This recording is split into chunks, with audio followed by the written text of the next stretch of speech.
அனைத்து தமிழ் மக்களுக்கும் கணேஷின் பணிவான வணக்கம். வாங்க ஃப்ரெண்ட்ஸ், மார்க்கெட் பற்றி டிஸ்கஸ் பண்ணலாம். மார்க்கெட் வந்து மார்னிங்கில் வந்து ஒரு கேப் டவுன் ஓப்பனிங் அப்படிங்கிற மாதிரி சொல்லலாம். இது வந்து மெயின் ரீசன் வந்து ட்ரம்ப் வந்து ஈரானோட ப்ரொபோசலை வந்து ரிஜெக்ட் பண்ணிட்டாரு. இனிமேட் வந்து ஸ்ட்ரெயிட் ஆஃப் ஃபார்மஸை திறக்கணும் அப்படின்னா நாங்கள் அவன் மனசு வச்சாதான் முடியும் அப்படிங்கிற மாதிரி அனௌன்ஸ்மெண்ட் வந்து கொடுத்துருந்தாரு. ஸோ இது வந்து வேர்ல்டு ஸ்டாக் எக்ஸ்சேஞ்சே நமக்கு காலையில் வீடியோலேயே சொல்லியிருந்தோம். ஒரு 5.6 பாயிண்ட்ஸ் பக்கம் டவுனில் இருந்தது. நிஃப்டியும் பார்த்தீங்க அப்படின்னா கொஞ்சம் டவுன் எடுத்ததுன்னா கண்டிப்பாக வந்து ஒரு கேப் டவுன் ஓப்பனிங் நடக்கிறதுக்கான பாசிபிலிட்டி இருக்குது அப்படிங்கிறதும் பார்த்துருந்தோம். எக்ஸாக்டாக நிஃப்டி வந்து மார்னிங் கிட்டத்தட்ட 9:15 இருந்து 11 o'clock வரைக்கும் ஒரு குளோபல் மார்க்கெட் இம்பாக்ட் ஆன மாதிரி தான் ஒரு செல்லிங் ப்ரெஷர் வந்து ஓப்பன் ஆயிருந்தது. ஸோ இதுக்கு சப்போர்ட் பண்ணுற மாதிரி தான் யூஎஸ்டி ஐஎன்ஆர் கிட்டத்தட்ட 95 ரீச் ஆயிடுச்சு. இதுக்கு முன்னாடி யூஎஸ்டி ஐஎன்ஆரோட ஹை வந்து பார்த்தீங்க அப்படின்னா எவ்வளோ இருந்ததுன்னா கிட்டத்தட்ட 95.2250. இன்னைக்கு பார்த்தீங்க அப்படின்னா அதையும் ரீச் பண்ணிருச்சு 95.33. ஸோ இதெல்லாம் டபுள் டாப் ரெசிஸ்டன்ஸ் எடுத்திருக்கா அப்படின்னு பார்த்தோம் அப்படின்னா இன்னும் ஒரு கேண்டலுக்காச்சும் நம்ம வெயிட் பண்ணணும். ஸோ வெயிட் பண்ணாதான் பிரேக் அவுட் பண்ணிட்டு மேலே க்ளோஸ் வைக்குதா இல்லைன்னா double top resistance USD INR எடுக்குதா அப்படிங்கிறத ஸோ நமக்கு இன்னும் ஒரு கேண்டல் வந்து தேவைப்படுது. ஓகேங்களா? இப்போ நிஃப்டி வந்து செகண்ட் ஹாஃப்ல வந்து எதனால் அங்கே மேலே வந்தது அப்படின்னா Q4 ரிசல்ட் தான். இன்னைக்கெல்லாம் பார்த்தீங்க அப்படின்னா நிறைய ஸ்டாக்கோட Q4 ரிசல்ட் இருந்தது. அதுவும் நல்ல வெயிட்டேஜ் ஸ்டாக்ஸோட Q4 ரிசல்ட் எல்லாம் இன்னைக்கு வந்து அதானி போச்சு இதெல்லாம் பார்த்தீங்க அப்படின்னா நல்ல ஒரு ப்ராஃபிட் வந்து கொடுத்துருந்தது. எக்ஸாக்டா அதை பேஸ் பண்ணி 23,800 இருந்து கிட்டத்தட்ட 2,400 ஒரு 300 பாயிண்ட்ஸ் பக்கம் மேலே வந்து கொடுத்துருக்கு. ஸோ இது வந்து கண்டினியூ ஆகுமா? இப்போ நாளைக்கு வந்து மார்க்கெட் ஹாலிடே, May 1 மகாராஷ்டிரா டேனால market holiday, Saturday Sunday holiday. மறுபடியும் பார்த்தீங்க அப்படின்னா நமக்கு வந்து மண்டே தான் ஓப்பன் ஆகும். ஸோ மண்டே ஓப்பன் ஆகிற மார்க்கெட் வந்து எப்படி இருக்கும், கேப் அப்பா கேப் டவுனா அப்படின்னு பார்க்கறதுக்கு முன்னாடி ஸோ நம்ம மற்ற டீட்டெயில்ஸ் எல்லாம் பார்த்துட்டு வந்துடலாம்.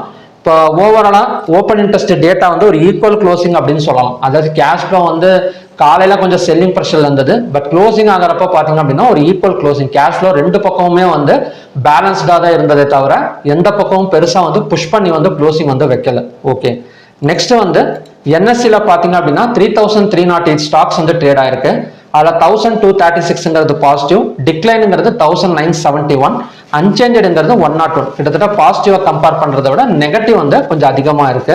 52 வீக் ஹைல 79 ஸ்டாக்ஸும் 52 வீக் லோல வந்து 26 ஸ்டாக்ஸ். இன்னமும் பாத்தீங்க அப்படின்னா ஒரு 79 ஸ்டாக்ஸ் வந்து 52 வீக் ஹைல வந்து விட்டு வச்சிருக்காங்க. பார்க்கலாம், அப்பர் சர்க்கிள்ல 79, லோவர் சர்க்கிள்ல 77. ஸோ ஓவராலா என்எஸ்சிங்கிறது ஒரு நியூட்ரல் பேலன்ஸ், அதாவது பேலன்ஸ் பண்ணியிருக்கிற மாதிரி தான் மூவ்மெண்ட் வந்து கொடுத்துருக்கு அப்படிங்கிற மாதிரி சொல்லலாம். செக்டார் வைஸ் க்ளோசிங் எடுத்துக்கிட்டோம் அப்படின்னா ஒரு கேப் டவுன்ல ஓப்பன் ஆனாலும் எல்லாமே கொஞ்சம் நெகட்டிவ் மாதிரி தெரியும். பட் நெகட்டிவ்ல தூக்கி போட்டா கூட மறுபடியும் பார்த்தீங்க அப்படின்னா Q4 ரிசல்ட்ஸ் வந்து நம்ம இந்தியன் பங்கு சந்தை வந்து கொஞ்சம் மேலே கொண்டு வந்துகிட்டே இருக்குன்னு நினைக்கிறேன். ஓகேங்களா? ஓவராலாக ஐடி செக்டார் இன்னைக்கு 0.67%. மற்றது எல்லாமே பார்த்தீங்கன்னா செல் ஆயிட்டு அதுக்கப்புறம் பார்த்தீங்கன்னா ரெக்கவரி நடந்தனால எல்லாமே நமக்கு வந்து கொஞ்சம் நெகட்டிவ்ல க்ளோஸ் ஆகின மாதிரி தெரியும். பட் ஓவராலாக ரெக்கவரி மார்க்கெட்ல க்ளோஸ் ஆயிருக்கு அப்படிங்கிற மாதிரி சொல்லணும்.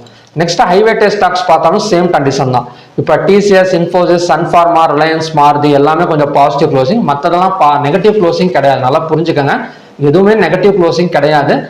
கேப் டவுன்ல ஓப்பன் ஆனனால எல்லாமே வந்து நெகட்டிவ்ல இருந்த பாசிட்டிவ் வந்து சேஞ்ச் ஆயிருக்கு அப்படிங்கிற மாதிரி சொல்லணும். டாப் கெய்னர்ஸ் எடுத்துக்கிட்டோம் அப்படின்னா பஜாஜ் ஆட்டோ, சன்ஃபார்மா, இன்ஃபோசிஸ், டெக்எம், பஜாஜ் ஃபினான்ஸ் இதெல்லாம் பார்த்தீங்க அப்படின்னா டாப் கெய்னர்ஸுக்கான ஸ்டாக்ஸ். டாப் லூசர்ஸ் எடுத்துக்கிட்டோம் அப்படின்னா TMPV, Hindu Unilever, Adani ports, Eternal, Shriram finance இதெல்லாம் பார்த்தீங்க அப்படின்னா டாப் லூசர்ஸுக்கான ஸ்டாக்ஸ். ஓகே, இப்போ நெக்ஸ்ட் வந்து எப்படிங்க மூவ்மெண்ட் கொடுக்கும் அப்படின்னு பார்த்தீங்க அப்படின்னா இப்போ நமக்கு வந்து இந்த ஜோன் பார்த்தீங்கன்னா தெரியும். இந்த ஜோன் வந்து நான் நேற்றே வந்து ட்ரா பண்ணியிருந்தேன் 15 மினிட்ஸ் கேண்டல்ல. ஓகேங்களா? ஸோ இந்த இடத்த பிரேக் அவுட் பண்ணனால தான் ஸோ நம்ம இந்த இடத்த வந்து செல்லிங் கன்ஃபர்மேஷன் வந்து நமக்கு வந்து கொடுத்துருந்தது. செல்லிங் கன்ஃபர்மேஷன் கொடுத்து கிட்டத்தட்ட 23,800 வரைக்கும் வந்து ஒரு Q4 ரிசல்ட் மூலயமா இந்த இடத்துலையும் பார்த்தீங்க அப்படின்னா ஒரு பேட்டர்ன் வந்து ட்ரா பண்ணி டெலிகிராம்ல போட்டிருந்தேன். டெலிகிராம்ல போறது எதுக்கு அப்படின்னா நீங்க கத்துக்கணுங்கிறதுக்காக தாங்க. ஏன்னா அதை வச்சு வந்து என்ன சொல்றது அப்படின்னா ட்ரேட் எடுக்கலாமா அப்படின்னலாம் கிடையாது. இதை வந்து நீங்க கத்துக்கணும், இந்த பேட்டர்ன் எல்லாம் எப்படி கிரியேட் ஆகுது, ஸோ ஓப்பன் இன்ட்ரெஸ்ட் வந்து மிங்கிள் ஆகிறப்ப இந்த பேட்டர்ன் எவ்வளோ தூரம் போகுது, ஸோ அப்படிங்கிறத நீங்க கத்துக்கணுங்கிறதுக்காக தான் டெலிகிராம் சேனல்ல வந்து நான் வந்து பப்ளிஷ் பண்றேன். ஓகேங்களா? எல்லாமே எஜுகேஷன் பர்பஸ் தான். ஏன்னா நீங்க எவ்வளோ வச்சு ட்ரேட் பண்றீங்கன்னு எனக்கு தெரியாது. நீங்க எவ்வளோ, அதாவது உங்க பேக்ரவுண்ட் என்னங்கிறது எனக்கு தெரியாது. அதாவது உங்களோட சேலரி என்னன்னு தெரியாது, வருமானம் என்னன்னு தெரியாது, எதுவுமே எனக்கு தெரியாது. ஓகேங்களா? அதனால ட்ரேடிங்கை பொறுத்த வரைக்கும் பார்த்தீங்க அப்படின்னா மணி மேனேஜ்மெண்ட் தான் முக்கியம். ஸோ அந்த மணி மேனேஜ்மெண்ட்டை நீங்கள் ஃபாலோ பண்ணிக்கணும். ஏன்னா நான் பேட்டர்ன் வந்து ட்ரா பண்ணி கொடுத்துடலாம், பட் நீங்கள் எத்தனை லாட் எடுக்கிறீங்க, எவ்வளோ எடுக்கிறீங்க, எவ்வளோ வந்து பிரின்சிபல் அமௌண்ட் வச்சிருக்கீங்க, எவ்வளோ ரிஸ்க் எடுக்க போறீங்க, ஸோ இதெல்லாம் பார்த்தீங்கன்னா எனக்கு தெரியாது. ஓகேங்களா, இது முழுக்க நான் டெலிகிராமில் அப்டேட் பண்ணுறதுலாம் பேப்பர் ட்ரேடிங், அதுக்கப்புறம் பார்த்தீங்கன்னா எஜுகேஷன் பர்பஸ்க்காக தான். ஸோ ஓகேங்களா, நெக்ஸ்ட் இப்போ இந்த இடத்த பார்த்தீங்க அப்படின்னா ட்ரா பண்ணி போட்டிருந்தோம். ஒரு ட்ரெண்ட் லைன் பிரேக் அவுட் மாதிரி நடந்திருக்கு அப்படின்னு, ட்ரெண்ட் லைன் பிரேக் அவுட்டும் நடந்திருக்கு. அதே சமயம் பார்த்தீங்க அப்படின்னா நான் ட்ரா பண்ணி போட்டது வந்து ஒரு டபுள் பாட்டம் சப்போர்ட் எடுத்திருக்கு அப்படிங்கிற மாதிரி தான் போட்டிருந்தேன். ஸோ இந்த ஜோன் பார்த்தீங்கன்னா தெரியும், இந்த இடத்துல ஒரு டபுள் பாட்டம் சப்போர்ட் எடுத்து ஒரு நெக்லைனையும் பிரேக் அவுட் பண்ணிட்டு நமக்கு கிட்டத்தட்ட ஒரு 200 பாயிண்ட் வரைக்கும் மேலே வந்திருக்கு. ஸோ ஓப்பன் இன்ட்ரெஸ்ட் டேட்டா வச்சு பார்க்குறப்ப நிஃப்டி 50 எல்லாம் ஒரு 100 பாயிண்ட்ஸ் தான் நான் எக்ஸ்பெக்ட் பண்ணியிருந்தேன். பட் அடுத்தடுத்து பார்த்தீங்க அப்படின்னா ஒரு 200 பாயிண்ட் போயிட்டு எக்ஸாக்டா இந்த இடம் பார்த்தீங்கன்னா தெரியும். அகைன் இந்த ட்ரெண்ட் லைனை ரெசிஸ்டன்ஸாக எடுத்துட்டு இப்போதைக்கு வந்து இறங்கிட்டு இருக்கு. பார்த்தீங்களா, இந்த ஜோன் பார்த்தீங்கன்னா தெரியும், நமக்கு வந்து ட்ரெண்ட் லைனை பிரேக் அவுட் பண்ணிட்டு கீழே இறங்கியிருக்கு. ஸோ மறுபடியும் இந்த ட்ரெண்ட் லைனை டச் பண்ணிட்டு மேலே க்ளோஸ் வைக்கல, மறுபடியும் பார்த்தீங்க அப்படின்னா நமக்கு வந்து டவுன் சைடு தான் இறங்கிட்டு இருக்கு. ஸோ ஓவராலாக நமக்கு மண்டே வந்து இந்த ட்ரெண்ட் லைனை பிரேக் அவுட் பண்ணிட்டு மேலே ஓப்பனிங் கொடுத்தா 24,305 இல்லை 24,353 வரைக்கும் வரதுக்கு சான்சஸ் இருக்கு.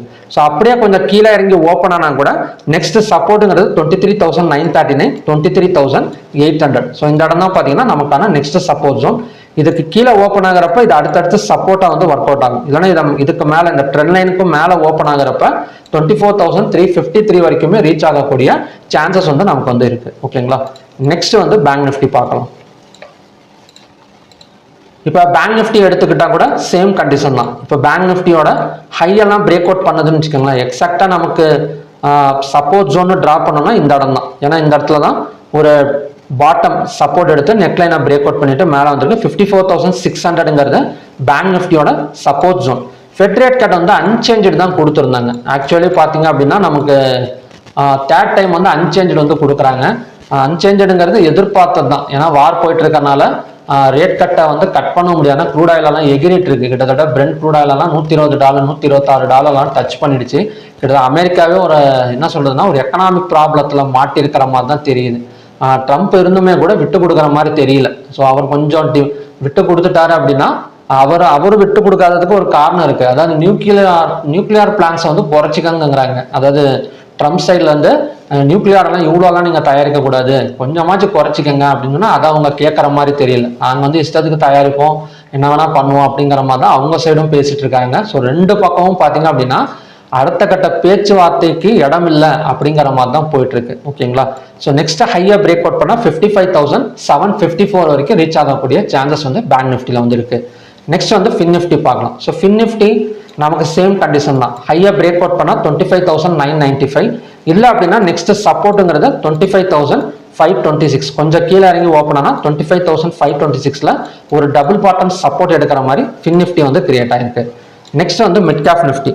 இப்போ மிட் கேப் நிஃப்டி எல்லாம் பார்த்தீங்க அப்படின்னா நான் ஆல்ரெடி சொன்ன மாதிரி தான், நமக்கு இன்னும் ஒரு 76 ஸ்டாக்ஸ் வந்து 52 வீக் ஹைல விட்டு வச்சிருக்காங்க அப்படின்னு சொன்னல. ஸோ அது வந்து மிட் கேப் ஸ்டாக்ஸ் தான். நேற்றே இந்த சப்போர்ட் ஜோன் எல்லாம் பார்த்துருந்தோம் 13,701. ஓகேங்களா, அதே மாதிரி செல் சைடு பிரேக் அவுட் பாயிண்ட் நான் சொல்லியிருந்தேன் 13,904.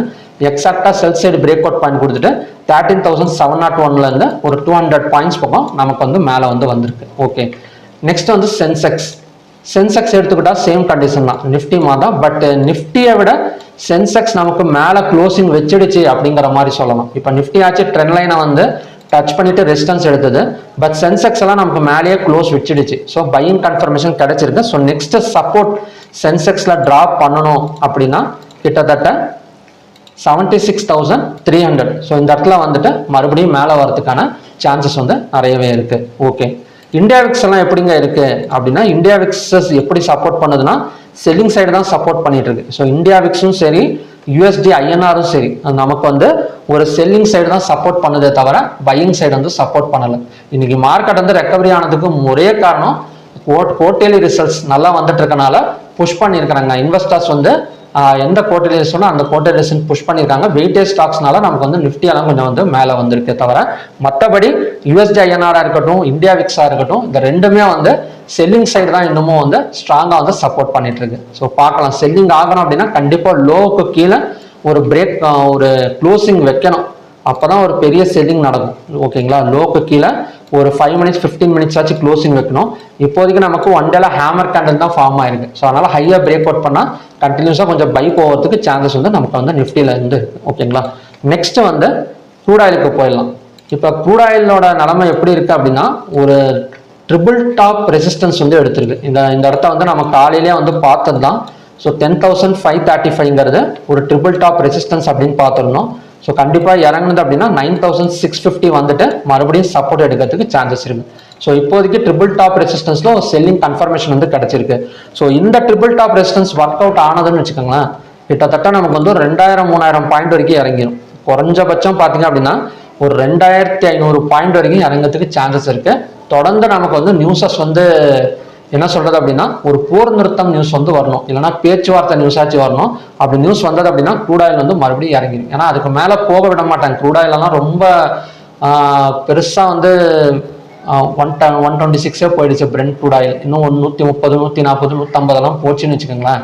ஸோ கண்டிப்பாக வந்து பெரிய பொருளாதார இயக்கத்தில் வந்து அமெரிக்கா வந்து மாட்டிருக்கு. ஓகேங்களா, இப்போ எப்படி ஏதாவது ஒரு நியூஸ் வந்து எதிர்பார்க்கலாம், ஒரு நாளைக்கு இல்லை இன்னைக்கு பார்க்கலாம் என்ன மாதிரி இருந்தால் நடக்குது. பட் இப்போதைக்கு ட்ரிபிள் டாப் ரெசிஸ்டன்ஸ் எடுத்து ஒரு செல்லிங் கன்ஃபர்மேஷன் கொடுத்துருக்கு அப் டு 9,650 வரைக்கும். நெக்ஸ்ட் வந்து நேச்சுரல் கேஸ். இப்போ நேச்சுரல் கேஸ் மார்னிங்லேருந்தே நம்ம பார்த்தது தான். ஆல்ரெடி இது வந்து ஒரு செல் செட் கன்ஃபர்மேஷன் கொடுத்துருக்கு அப்படின்னு 255.4ங்கிறது ரெசிஸ்டன்ஸ், 247.6ங்கிறது சப்போர்ட் ஜோன். கோல்ட் அண்ட் சில்வர்லாம் எப்படிங்க இருக்கு அப்படின்னா, நம்ம இந்த இடத்துல தான் பையிங் பிரேக் அவுட் பண்ணால் ஸோ பை சைடு போகிறதுக்கு சான்சஸ் இருக்கு அப்படிங்கிற மாதிரி பார்த்துருந்தோம். ஸோ எக்ஸாக்டாக இந்த ரெசிஸ்டன்ஸையும் பிரேக் அவுட் பண்ணிட்டு மேலே வந்துச்சு. ஸோ ஹையாக பிரேக் அவுட் பண்ணால் 1,52,987 வரைக்கும் போகிறதுக்கு சான்சஸ் இருக்கு கோல்டை பொறுத்த வரைக்கும். ஸோ நெக்ஸ்ட் வந்து சில்வர். இப்போ சில்வரும் அதே மாதிரி தான் ஹையாக பிரேக் அவுட் பண்ணிடுச்சு அப்படிங்கிற மாதிரி சொல்லலாம். நெக்ஸ்ட் டார்கெட்டுங்கிறது 2,47,029. ஸோ இதுதான் பார்த்தீங்கன்னா next target and resistance zone. சப்போர்ட்டுங்கிறது 2,38,345. ஓகேங்களா, ஸோ ஓகே ஃப்ரெண்ட்ஸ், இதுதான் பார்த்தீங்கன்னா ஈவினிங் கண்டிஷன்ஸ். கோல்டு அண்ட் சில்வரை பொறுத்த வரைக்கும் பை சைடு, க்ரூட் ஆயிலை பொறுத்த வரைக்கும் பார்த்தீங்க அப்படின்னா ஒரு செல் செட் கன்ஃபர்மேஷன் கிடைச்சிருக்கு அப்படிங்கிற மாதிரி சொல்லலாம் அப் டு 9,650 வரைக்கும். ஓகே,